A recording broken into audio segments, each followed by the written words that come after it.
pessoal, esse aqui é o último episódio da nossa série de 3 episódios sobre os 3 primeiros minutos do universo. Então se você caiu aqui de paraquedas e não assistiu os outros 2 episódios, vai lá e assiste, que eles estão bem legais e você precisa deles para entender esse último episódio aqui.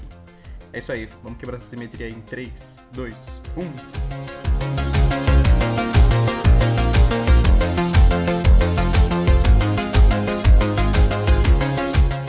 Então, a gente chegou num universo que ele é extremamente homogêneo. Ele tem uma temperatura alta ainda. Agora a gente tá a 1 microsegundo depois do começo do universo. Então já aconteceu muitas coisas durante esse período do universo. E agora a gente tá um microsegundo depois do que o universo surgiu. A gente já tem as 3 interações fundamentais do jeito que a gente conhece. Já tem a interação forte, já tem a interação fraca, já tem a interação eletromagnética. A gravidade já se separou das outras forças também, há muito tempo. E o efeito dela é só por causa da massa das partículas, que existe agora, porque o Higgs já também quebrou a simetria das forças e criou a força eletrofraca e deu a massa para as partículas. Essa queda de simetria do Higgs, ela vem do fato de que o modelo padrão ele pede que as partículas que transmitem as informações dos campos eletromagnético e fraco, no caso os bósons, o fóton, os bósons W+, W- e Z0, bom, a gente já falou um pouquinho sobre esses campos no episódio passado, mas se vocês quiserem, no futuro a gente pode falar mais. Então, deixa um recadinho pra gente. Então, o modelo padrão, ele pedia que esses bósons, o fóton, o W+, W- e Z0, ele pedia que esses bósons eles fossem simétricos e que tivessem massa zero. Então, o fóton, que é o que cuida do campo eletromagnético, beleza, esse sim tem massa zero. Mas os bósons que cuidam do campo fraco, ele já não, ele já tem massa. Então, houve uma quebra de simetria aí. Isso vem do Higgs. No momento futuro, a gente vai ter um episódio só sobre isso, vai ficar bem explicadinho. O que sobrou disso tudo aí, né? Sobrou quarks, todos os tipos de quarks. Bom, os quarks são o que a gente chama de são algumas das partículas elementares, né? Então, pelo que a gente conhece hoje, eles são partículas indivisíveis, né? Ou seja, não são formados por mais nada. E eles formam a matéria que a gente conhece. E vai sair um episódio sobre a história da física de partículas, a gente vai voltar a falar um pouquinho mais sobre os quarks. Sobrou elétrons e todas as outras partículas leves, vamos dizer assim, que compõem o modelo padrão, tão homogeneamente distribuídas no universo.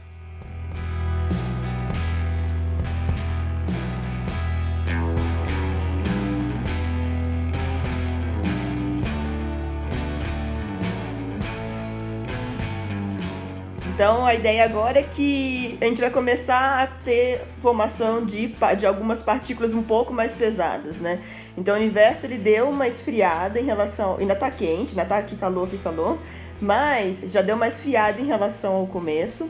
Mas agora a gente vai começar a ter a formação de partículas um pouquinho mais pesadas. Até então, a gente só tinha partículas leves, né?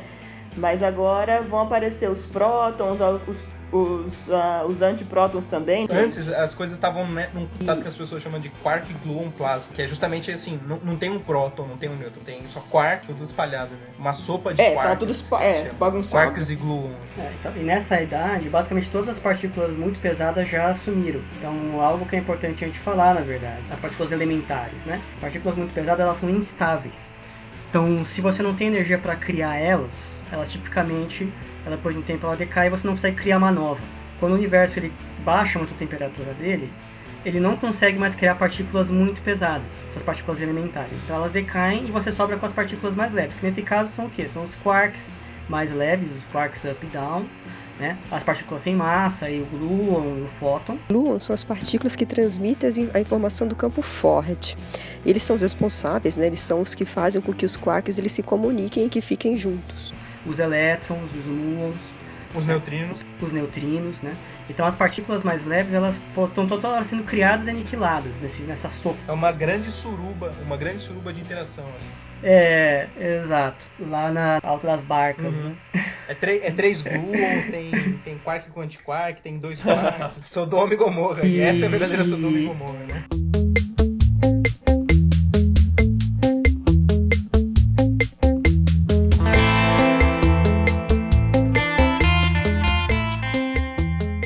Eu ia fazer uma pergunta que eu acho que me perdi aqui. É aqui que vai começar a ter, no caso, o desbalanceamento entre matéria e antimatéria, né? Não. Na verdade, a gente nem chegou a falar disso, até porque a gente não sabe, né? Mas esse era um ponto que eu queria colocar. Tem que acontecer antes da transição de fase eletrofraca. Senão não forma próton, né?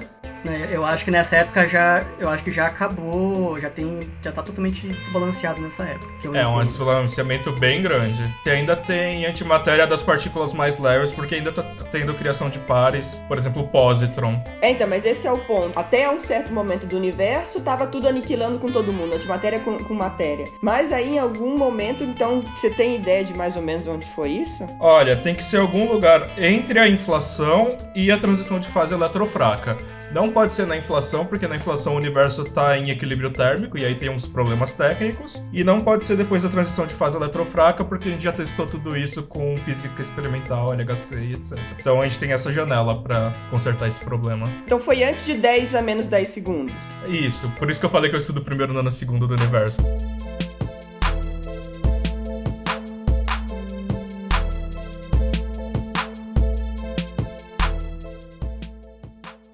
Tinha duas possibilidades. Uma é que o universo já começou com essa pequena simetria de 10, eu não lembro quanto que é, uma parte em 10 na 10. É isso, é 6 10 a menos 10, mas isso é em relação ao número de fótons.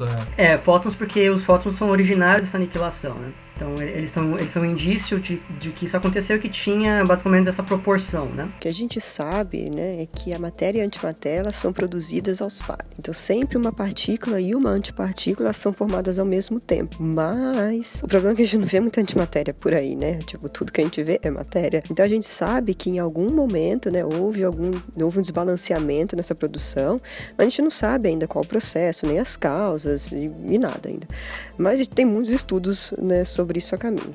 Então, ou que já começou com esse pequeno desbalanceamento, ou que alguma teoria que a gente não conhece direito, que a gente não sabe qual entrou em ação nessa época, em que acontecia um fenômeno que a gente chama de nivelação de número bariônico, junto com outras duas condições, que a gente chama de condições de Sakharov, que faz com que você tenha um pouquinho mais de matéria que antimatéria. E aí, quando isso acontece, aí você cai para a física que a gente conhece, né, ou nessa época, a matéria aniquila com a antimatéria toda, mas ainda tinha um pouquinho mais de matéria que antimatéria, e o que sobrou é só matéria. E esse pouquinho a mais é o quê? É 1 em 10 bilhões, né? 1 a mais em 10 bilhões. 1 em 10 bilhões. Então repare, caro ouvinte, a grandiosidade das coisas, né? Toda a matéria que a gente conhece, que é muita, certo? Ela era uma parte em 10 bilhões do que existia antes. Não, calma. Antes tinha... Era assim, para cada 10 bilhões de antimatéria, tinha 10 bilhões e uma antimatéria, né? Não, mas isso é em relação à densidade de fótons. Então, para cada fóton tinha... Não, calma. Isso é por densidade, fica estranho. Eu posso estar falando... O que eu sabia era isso, que o indício de número de fótons em relação ao número de baryons dava essa informação de assimetria, matéria e antimatéria. Porque os fótons, eles adivinham dessa aniquilação. Então, se você pegar o tanto de... Talvez eu esteja falando assim, que às vezes em 2 fótons a aniquilação é alguma coisa do tipo, né? Até que seja um fator 2, algo do tipo. É porque assim, a medida experimental que a gente faz é com radiação cósmica de fundo.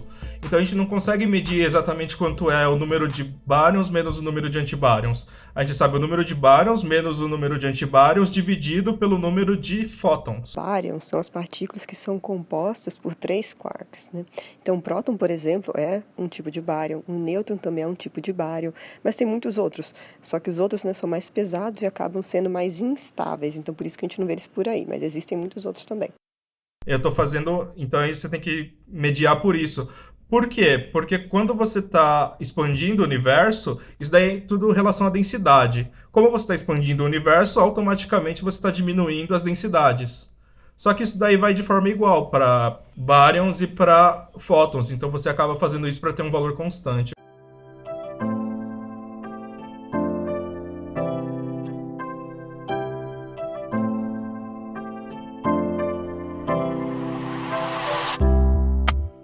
Então, em suma, o ponto é que a gente não tem uma resposta... Isso eu acho que a gente pode falar com clareza, né? Não tem uma resposta clara para a diferença entre matéria e antimatéria. Tem muitas sugestões para resolver isso, mas nada que a gente concorde 100%. Se alguém souber a resposta, me manda um e-mail para eu falar se tá certo. Para ganhar o Nobel. Não, que isso? Manda e-mail com as contas detalhadas. Isso. Mas acho que, bom, mas para esse podcast aqui vale a gente falar que para essa era hadrônica foi onde começaram, onde os prótons e, né, os hadrons começaram a conseguir a se formar, né? A única coisa importante é que tem que sobrar matéria o suficiente para formar os prótons, nêutrons e demais hadrons, porque se tivesse criado tudo igual lá no começo, eles iam se aniquilar e ia sobrar só luz, só radiação no universo.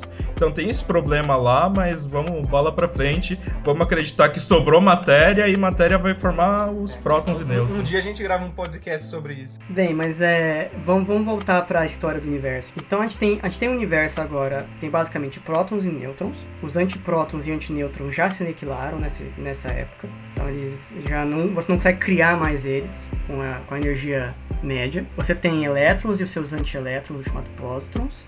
Os neutrinos e os seus antineutrinos, muons e antimuons, que são partículas primos pesados do elétron, e fóton, que é luz, andando para lá e para cá. Esse é o nosso universo após o fim da hadronização, que você criou os prótons e nêutrons. Então a gente está nessa situação em que o universo ele vai expandindo e vai esfriando, a energia média vai caindo, e as partículas e antipartículas que ainda estão lá vão se aniquilando e se criando toda hora, né? Então você está aniquilando elétron e pósitron e criando elétron e pósitron. O porém é que você então não consegue criar átomos, por exemplo, nessa situação. Toda vez que um elétron chega perto de um próton e começa a tentar formar um átomo de hidrogênio, a luz que está ao redor ela é muito intensa e quebra essa ligação instantaneamente.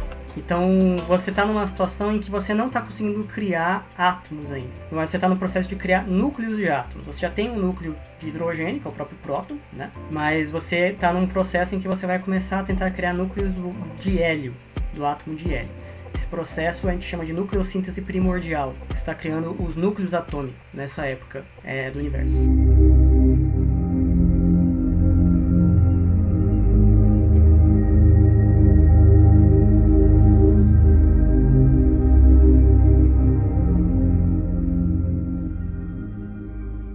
Uma coisa que eu queria falar só antes da gente terminar tudo é que esses eventos que aconteceram, né? Então a formação dos prótons, a nucleossíntese, a formação da radiação cósmica de fundo, eles aconteceram em energias determinadas, né? Quer dizer, a energia média do universo ele tinha um valor específico, ou próximo, um valor médio mais ou menos específico. E esses valores não são por acaso que são aqueles valores, né? Então, a formação dos prótons aconteceu quando a energia média do universo era 1 gigaelectronvolt. A formação dos átomos, dos núcleos, era na época que o universo tinha uma energia média de megaelectronvolt, 2 megaelectronvolts. E por que aconteceu isso? Porque para formar o próton, você precisa ter uma energia de 1 gigaelectronvolt. Então, a partir do momento que o universo baixou dessa energia, os prótons que estavam lá se formaram e eles não podiam mais ser desformados, vamos dizer assim, né? É a mesma coisa da nucleossíntese. A energia de ligação do átomo é de aproximadamente 1, 2, alguns megaelectronvolts. Então, a partir do momento que a energia baixou de megaelectronvolt, o átomo estava lá e ele não podia mais ser desfeito, né? Então, justamente por causa da energia de ligação das coisas, que também tem a ver com a massa das coisas, que se formam as estruturas, né? Mas a energia de ligação que você está falando aí é entre próton e nêutron. Isso, é a energia de ligação dos núcleos atômicos, isso, exatamente. Dos núcleos atômicos, exato. Do átomo não, né? Porque o átomo seria do núcleo com os elétrons. Isso, que é o 13,6 eletronvolts, que é justamente nos 300 mil anos... que é muito menor. Mas também é um evento que está associado com a energia de ligação, né? Então, sempre está associado com a energia de ligação.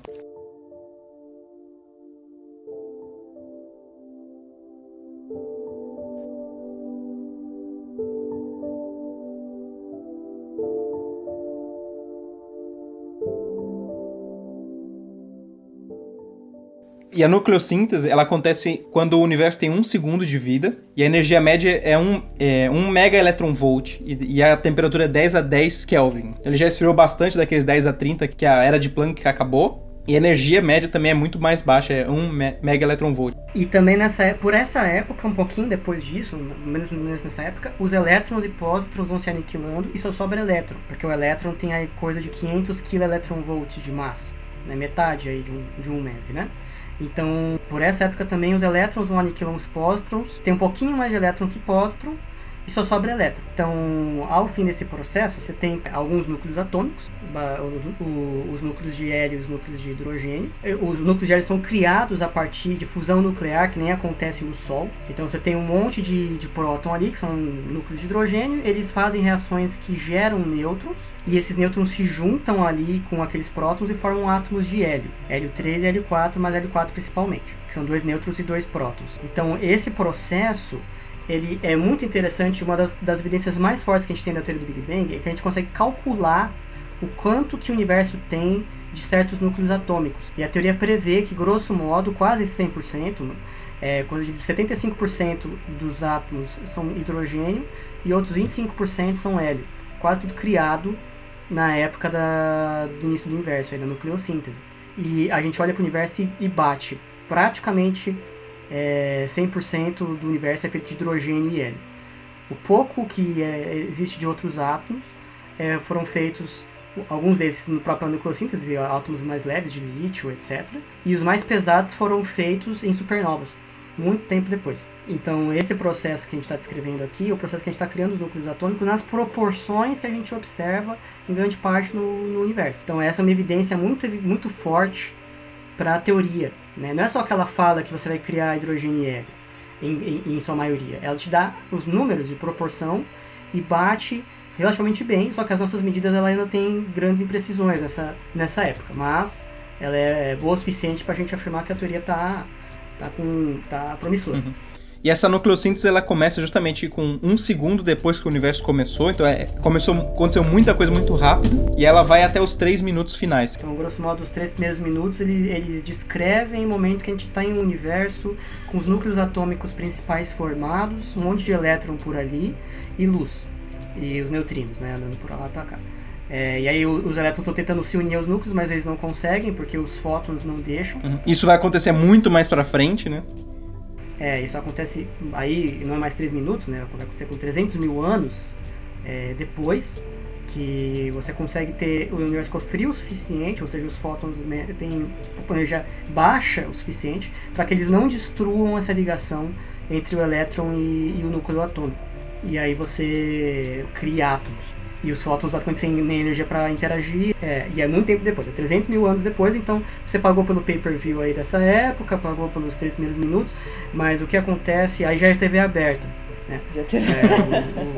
A partir de 300 mil anos já tá para todo mundo ver. Que é justamente radiação cósmica de fundo, né? Cósmica de fundo, exato. Então o que a gente vê é a partir desses 300 mil anos. Antes dessa época a gente fala que o universo é na época opaca, ou seja, a luz ela não consegue andar muito, que ela já bate em um obstáculo. Um elétron, um próton, seja lá o que for. E a partir dessa idade, a luz ela se propaga livremente, a gente consegue ver, né? Ela chega até a gente. E essa luz que está chegando até a gente dá o nome de radiação cósmica de fundo. E permeia todas as direções do universo que a gente olha, está em todos os lados. E ela é muito, muito homogênea, ela é muito igualzinha. A diferença entre uma parte e outra é uma parte em 100 mil. Mas essa pequena parte de uma parte em 100 mil, ela é extremamente importante, porque ela vai entregar informações pra gente sobre como se formaram as estruturas do universo, como se formaram as galáxias, etc. Mas isso é tema para outro programa.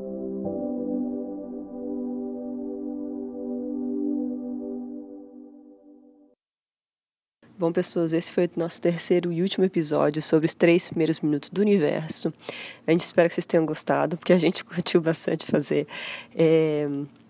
E preparem-se porque tem muita coisa legal por vir, tem bastante discussão de física interessante que vai surgir aí pela frente, tá? Mas se vocês tiverem alguma sugestão de assunto, se tiverem alguma crítica, elogio ou quiser bater papo, entre em contato com a gente. Pode ser através do e-mail, que é o physicast.oficial@gmail.com, ou vocês podem procurar a gente nas nossas redes sociais. Então tem o Facebook, tem o Instagram, tem o Twitter.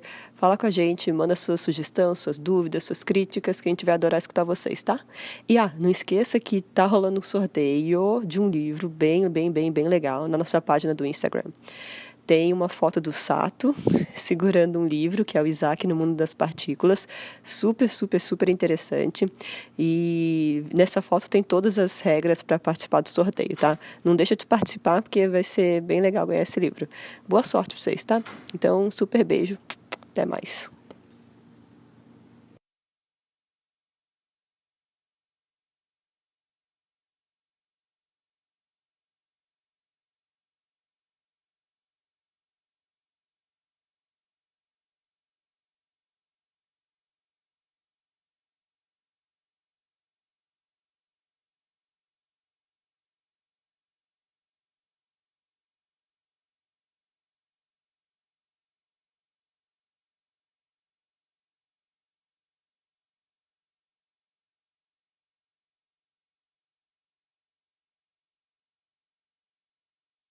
E com isso fica, depois de 3 minutos resumidos em 2 horas, Mais ou menos.